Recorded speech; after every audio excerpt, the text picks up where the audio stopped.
spectacle or, a funeral. And they're hanging on every word and ready to just nail you. But the bottom line is they're paying attention. And then you lose. A race you're expected to win. And then the next day happens, unfortunately. And you're nobody. See, everybody thinks you're so busy, so no one calls you. And, it was funny because I went through that. And then recently watching the 2016 election, it was the first time ever that I actually wanted to pick up the phone and call Hillary Clinton. And say, you know what, Hillary? I feel your pain.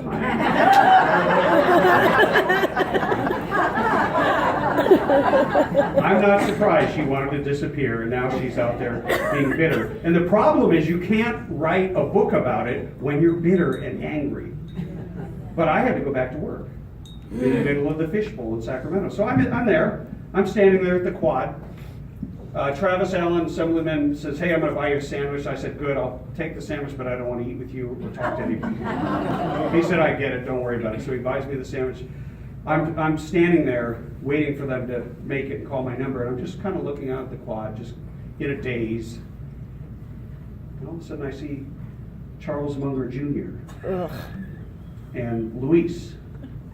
And then I see all these Republicans gathering around him, kissing his ring, because he provides the money. And I don't know, I might have been glaring, I don't recall.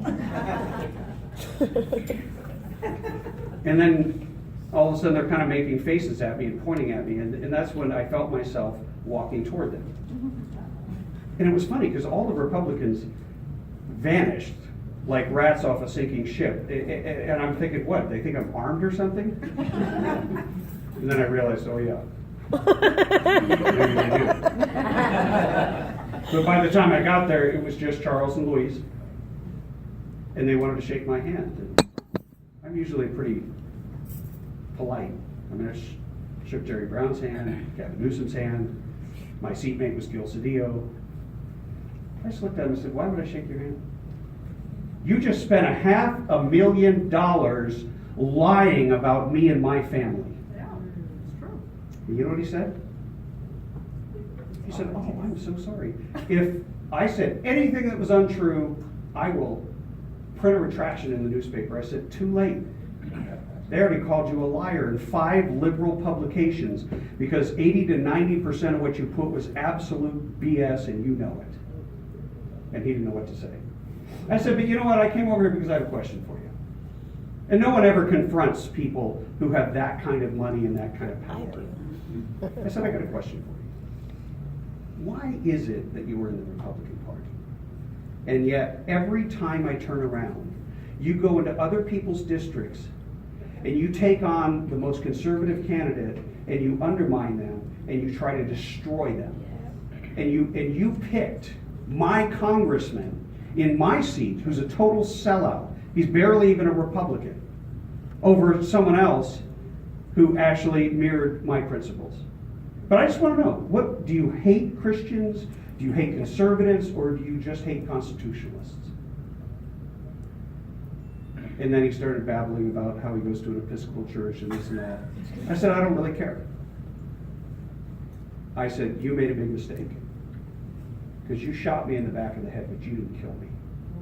So I'm going to make it my business to undo the damage that you have done to my state. And see, you might be sitting there thinking, wow, maybe we shouldn't be infighting. I mean, it's Trump, we won, Georgia, right? That's what happened in California.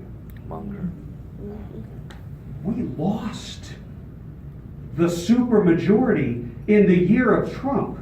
The Republican Party in California lost its entire purpose for existing. Its stated purpose, which was to stave off a tax increase. And thank you very much for the pathetic roads with 2-foot divots in them. We're now going to have to pay an additional tax for what government was supposed to be doing in the first place. Because they took all the money and they spent it on freebies for illegal aliens, for public sector unions, and for pet projects like the high-speed rail for these politicians. Which, by the way, is a 4-pillar monument to Jerry Brown's ego. It's there in Fresno. I'm taking pictures of it every time I drive by. And I was talking to Rosa. She asked how we got up here, and I said, well, you know, we drove, and then I joked around. I said, actually, we took the high-speed rail. $85. She wanted to know if it was nice. But, you see, you can't move to a solution until you really understand the problem. And our fight, which is chronicled in this book, Patriot Not Politician, Win or Go Homeless, was a prelude to the election of President Trump. The exact same players on a national scale joined Charles Munger Jr. in that fight against us. And it was Jeb Bush, Mitt Romney, and the whole gang. Even Condoleezza Rice. They all put their names on this piece, this mail piece, which was just hogwash. And it was ugly and brutish. Oh, and by the way, you know what they do? They whip out the 11th commandment during the primary to shut up conservatives about telling the truth about Democrats who are masquerading as Republicans. And the individual that the California Republican Party put up was not a Republican. He wasn't even a Republican in name only. He registered Republican for the election. Prior to that, he voted for Obama twice and admitted it and was proud of it. And then, when he had the moment to reward everyone that supported him, which wasn't very many, evidently, in California, he endorsed Hillary Clinton over Donald Trump. Who was that? Exactly. She can't even remember his name.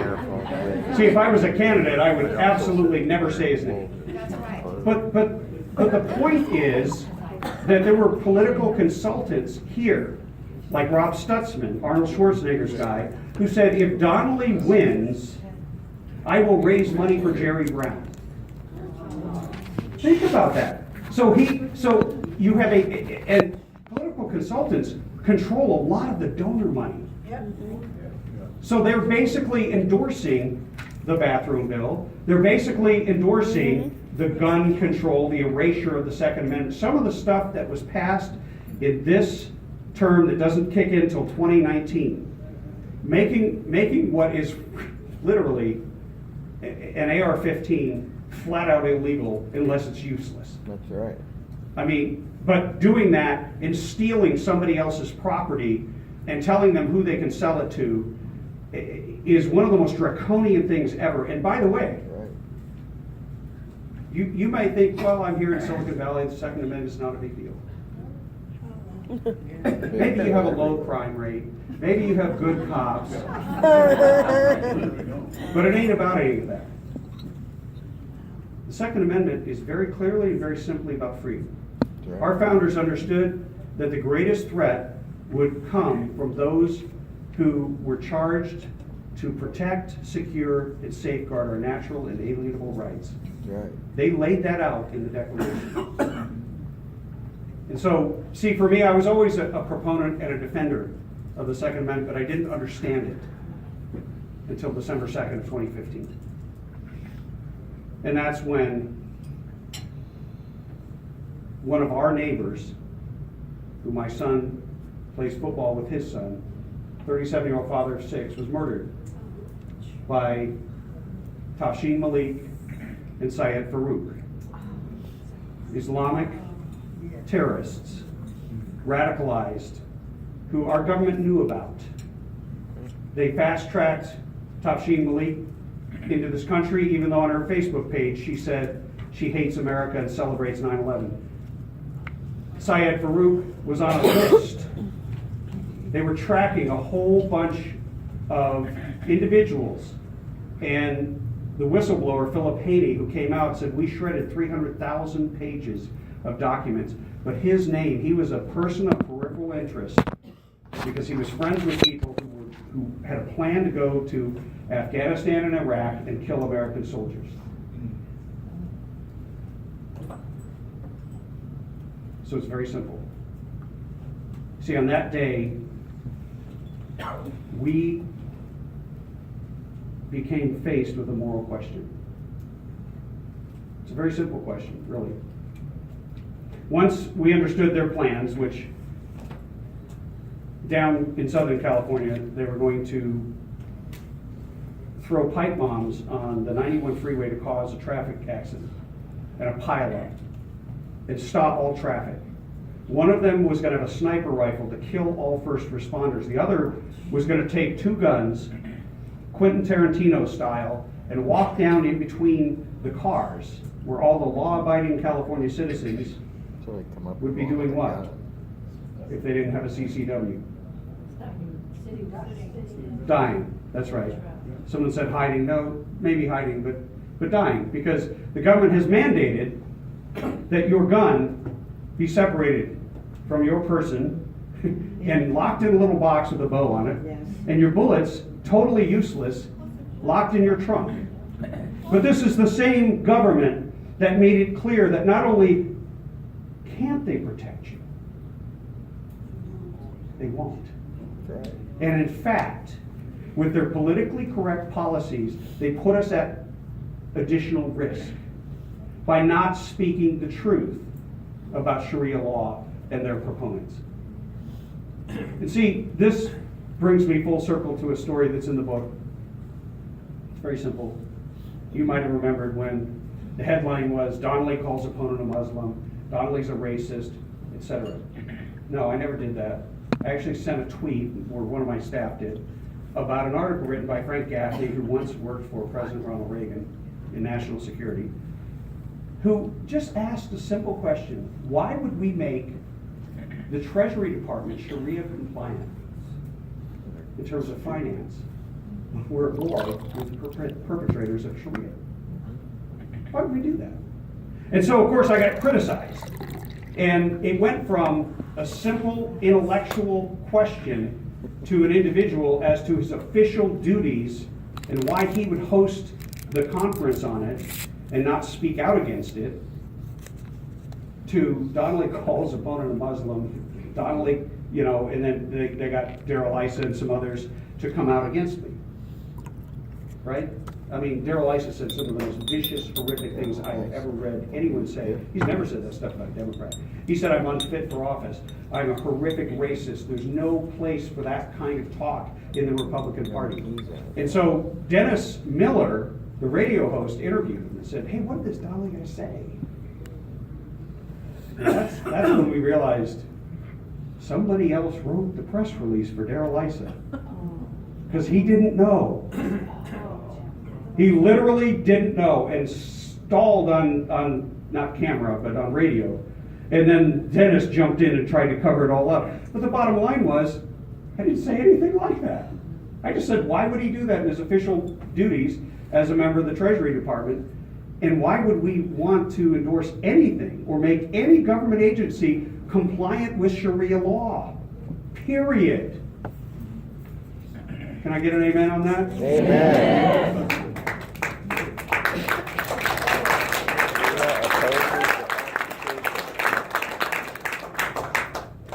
So the point is not to go back and rehash.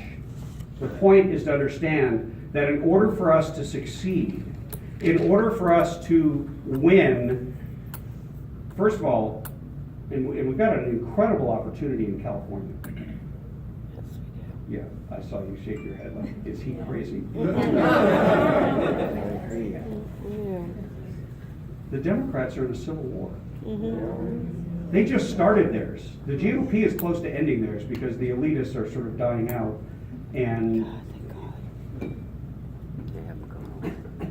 Trump's troops across this state are looking for some place to go. And there's energy and there's momentum on our side. And see, it's non-political. Because the way that President Trump won was, there's no rule book for it. He broke every rule. Look, let me tell you, if I had gone to the Donald J. Trump graduate school of media management, I might have done a little better, okay, in that governor race. Because when they asked me the Sharia law question, knowing that you can't explain any of that to the average person, and when the LA Times says someone's a racist, then everyone just believes it. They don't even read the story. Right. Great answer. Hey, that's a stupid question. Ask me a better one. And when they report that, when they show, and keep your cool, have a sense of humor, smile. Or if you don't have a better one, I'm going to move on to a better reporter. Right? It's a Linsky-like. You're ridiculing the stupidity. You're ridiculing the entire premise. We need somebody who will run here in the state of California who will smash the media in the mouth. Amen. And make them believe.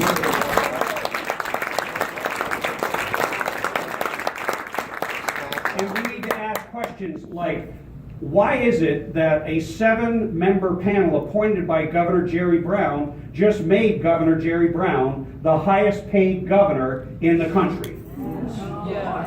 Meanwhile, they're raising taxes on the working poor just to get to work, hoping to not wreck their car on our crumbling infrastructure. We have the tallest dam in the nation that is the source of 2/3 of the drinking water in this state, a state of 38 million people, and it nearly collapsed. And the budget, do you want to know how much is earmarked in our budget, our $183 billion budget for infrastructure? $2.7 billion for local roads out of 183. And for dams? They're going to, remember that Prop 1 that we passed, $70 billion? $111 million to study dam safety. Oh, and then Failed. even the LA Times was a little bit shocked. Buried in the language, we're going to keep the dam safety reports secret from the public. Yes, because they can do whatever they want. Oh, and you know how you heard that we might recall a state senator, Josh Newman, for voting for the gas tax? They changed all the rules on that in the budget. And they put the rule change to basically push the election all the way out to the 2018 general election. But they put the rule change in funding for a veterans cemetery. And they made the Republicans vote against it. So that come election time, when the brain dead public isn't paying attention, they're going to say, hey, by the way, these guys all voted against veterans. That's all it'll be. It'll be a little soundbite. It'll be a little blip. And of course, it'll be a lie. But see, if you don't fight back, if you don't actually smash the narrative, if you don't take a picture of the 3 football field size crater in the Oroville Dam and say, oh, by the way, maybe make a meme out of it and say that awkward moment when we spent all our infrastructure money on illegal aliens. Yes. Or something like that. Yes. Or maybe, got this idea for a commercial. Okay, how many of you have seen the ASPCA commercial? With the dogs, the cages, the music, right? It rips your heart out. Pretty soon you're reaching for your wallet, even though you're supposed to be a mean conservative, right? Come on, admit some of you are reaching for your wallet. Maybe you didn't get it, but dogs over people. So we play the ASPCA music, the rip your heart out music, but instead of dogs, we show Kate Steinle. Yes. That gorgeous, beautiful human being, Citizen. 32 years old, struck down in the prime of her life. My wife and I were near where she was killed last night. And you just show some family photos. You know, kind of like a collage, like you would see on Facebook or something. Very informal, but she's so beautiful, it just comes through. Her spirit comes through. And then you say, what was her crime? Wrong place, wrong time. What was her hobby? And you show a picture of her. It was holding fundraisers for disabled kids. Then you go to the next one, and of course there's the headline of her being struck down by an illegal alien, let out of jail because of sanctuary policy. So then you go to the next screen, and it's a father and 2 sons, and what was their crime? Wrong place, wrong time. What was their hobby? Playing baseball, and you show a picture of them in their baseball caps all together, smiling, just before they were brutally murdered for taking a wrong turn. by an illegal alien gang member that San Francisco put back on the streets, got a gun within 48 hours, and committed 3 murders. Took out almost every member of that family except for the wife and her daughter. I remember that. But anyway, so you have the headline, and then it fades to black, and it says, "Where's the wrong place at the wrong time to be an American?" It could be you. And it says, "Anywhere Gavin Newsom's in charge." Do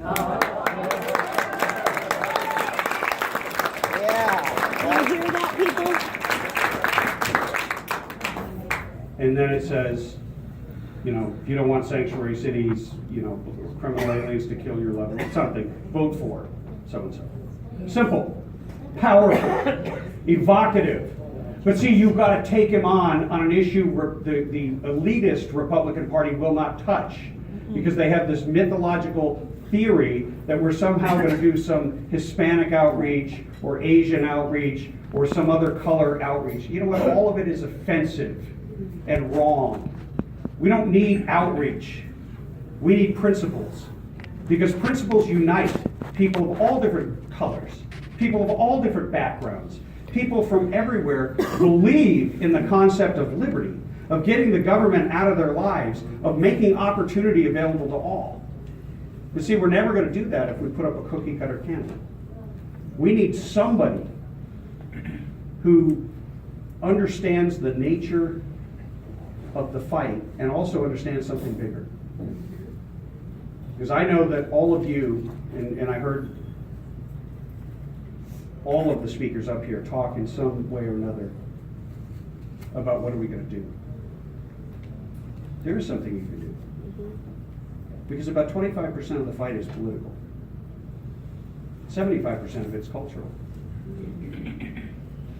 And in 2006, before I was ever involved in politics, I had been a Minuteman at the border, so I had woken up. I was invited to a graduation at Berkeley, not far from here. Hey, I got to speak to the Berkeley political science class. It was 800 students with 3 Republicans huddled together down there. 3 of the bravest Republicans I've ever met, let me say that. And I loved it. You know, because I figured they all hate me. They know I'm the Minuteman, the Tea Party guy, right? They're just geared to hate me. So I thought, and I was nervous. I drank 2 whole things of water. You know Assemblywoman Shannon Grove? She was there with me. I drank her water. I've never been that nervous. So I figured I better get up to the microphone, and I said, okay, comedy either works or doesn't. And so I just held the microphone real close, and I said, you know, I do not recall if I ever took a poli-sci class. And the whole place erupted. Thank God they knew who Bill Clinton was. You never know, another generation, and they won't at all. But when I was here at this graduation, it was my brother-in-law. I have one sister who was an associate professor at Berkeley, now history professor at Boston College. Out of my 14 brothers and sisters, she is the one liberal. And I love her. We just don't talk politics. Talk a lot about the weather. Anyway, her husband was a Navy SEAL, decides he's going to become a lawyer. He's graduated from Bolton Law School, and we all go there, bring all the kids. Gavin Newsom's the speaker. And this is in the middle of the gay marriage debate and all that. And I just took my boy, I said, forget this, I'm taking my boys up to the top. There's a little field up there, they could play football. We brought a ball and a frisbee and stuff. So they're playing around, but I'm watching because I'm listening, and something just compelled me. And I learned a lesson I didn't know what to do with. It's not even in my book, but I've been talking about it all over the state. I even, on the way up here, heard it on the radio.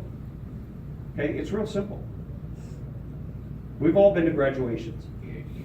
Do the leis, the flowers, the pictures, dinner, everyone's happy, try to make everyone else jealous on Facebook, right? You know, you do it. It's a great time for your family. It's a significant moment. That's not what the left does.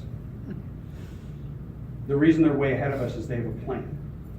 And at this particular law school, and I'm sure they do it at journalism schools, I'm sure they do it at other schools, maybe film schools, I don't know. but they did it at this law school. They gave out 3-year scholarships funded by a George Soros type group. I don't know if it was directly him or his ilk, but there was a lot of money flowing around, and almost everyone was given an assignment. So before they go out and make a living, before they go out and pursue their career, they're going to pursue a mission. They have 2 missions. The 2 missions they laid out that day shocked me. Number 1, we are going to erase the line between legal and illegal immigration, and we are going to defend immigrants to the hilt, and we are going to trash and demonize everyone as a racist that stands in our way. Well, mission accomplished in California. We are now a sanctuary state. They don't even need that bill to make it so. Number 2, we're going to neutralize Christians. Christians are some of the most hateful, evil, intolerant people on the face of the earth, especially white Christians. So we are going to get our social justice warriors, and we are going to go out and we have declared war on Christians. And we're going to use the courts. Bring it on. And we're going to attack the traditional family, starting with traditional marriage. They have done that. They are now redefining parents. They're redefining gender. They essentially have outfoxed every effort by ordinary people to defend what has always been our culture. It's that simple. It's not even a political thing. But they made it into a war. So what can we do about it? Vote him out. We're not going to win it at the ballot box. And Oh. so what I'm going to say to We you have to. If we don't. is every one of you has a young person in their sphere of influence. Some of you have more than one. Whether it is your own child, grandchild, niece, nephew, neighbor, somebody. We need to send culture warriors into the fields of education, into the fields of the news media, into the fields of entertainment, so that message that our kids and the next generation are getting 20 hours a day. It's not 8 anymore. It's not after they get it long after they leave school. They get it everywhere. They're bombarded with it. That there's some chance that it will be the truth. I'll give you a simple example. Am I way over time? How many of you heard that the highest guy in the Senate, Kevin DeLeon, President Pro Tem of the Senate, half of his family is here illegally? Yep. That's right. I've heard it. Today, Yeah. Huntington Park. And he almost bragged about it. He did brag about it. Yes. But guess what? The media didn't cover it. That's The right. media did not cover it for 4 days. Fortunately, Trump supporters are taking over those town hall events. Well, it was actually a former Democrat that was helping me on the campaign against Soviet-style forced vaccinations in this state that sent me the link That's coming. from a conservative radio host who didn't even really make a big deal. It wasn't even a link on their webpage. It was just a random YouTube that somebody had recorded. Yeah. It was a minute and a half long. So then I got permission to write the story for Breitbart, but it was too late on a Friday afternoon, and my editor, who's Jewish, can't work for a period of time to respect his faith. So I couldn't transcribe it fast enough, and so anyway, I finally got it all done, and I had to research it. I had to watch an hour and a half. It was at the very, very end of this long, boring hearing that he bragged. He said, not only are they here illegally, he said, but we commit identity theft. They do. It's just what everyone does in order to work. Yes, that's right. Okay? Only the elite. He is an officer of the law who has sworn an oath, who has knowledge of crimes being committed, and no one arrested him. Trump has to cut. But I got it put into the news. Because the news, it doesn't happen if it just happens on talk radio. They don't consider that legit. Somebody has to transcribe it. So I transcribed it. I sent it to my editor, and the next day was Super Bowl Sunday. He put it up 3 minutes before the Super Bowl, and I'm thinking, nobody's gonna be looking at the internet on the Super Bowl, right? Well, I guess people got bored. Oh, Matt Drudge put it up 3 minutes after we put it up. So it's on the Drudge Report. By Monday morning, it hit every single news station in the country. It hit the television news, it hit the talk radio, everywhere. It hit the newspapers. There's nothing special about me. I did what any one of us could have done. But the key is to have somebody in there that understands the significance of simply reporting the truth and let the people decide. Without the information, when we selectively give you the information, you have no idea what's going on. And when you hear what's in the heart of one of the most powerful guys, who bandies about the word rule of law when he doesn't believe in the rule of law and is actively undermining the rule of law, these are things that wars have been fought over. That's what's coming. That's the reality of what we face in the state of California. And so, I believe that the single most significant thing that you can do, besides buying my book, it's only $20, come on. And we take cash, check, and charge. We have a square, just like you guys. You guys are very up to date. Look, if you're not even interested in reading it, give it away. Because it's funny that we did not coordinate our introduction. But this is a story of inspiration and renewal. But it was the political establishment hacks that told me, you can't win. You shouldn't even be running for office when I ran for my first seat. Just like Trump. You don't have any money. You don't know how to do this. You don't know how to do that. You don't know how to do an absentee ballot chase. I did Google that later. You know what I did? Everything they told me would be impossible, I made my to-do list. And I believed that I would win. Because God gave me the faith to believe. And I knew that He had called me into that race, and that's all in this story. Some of it is very emotional and very powerful, the way God moved. The first third of the book is miracles. The middle third of the book is what happened inside the building, and one man does make a difference, let me tell you. But this isn't about me. Use this book if you want as a vehicle to pass on to someone. I'll sign it for them. You buy the book, I'll read it. But influence someone. That's the more important thing. Take someone under your wing. Groom them the way the left does to go into areas that the conservatives generally fear to tread. They won't listen.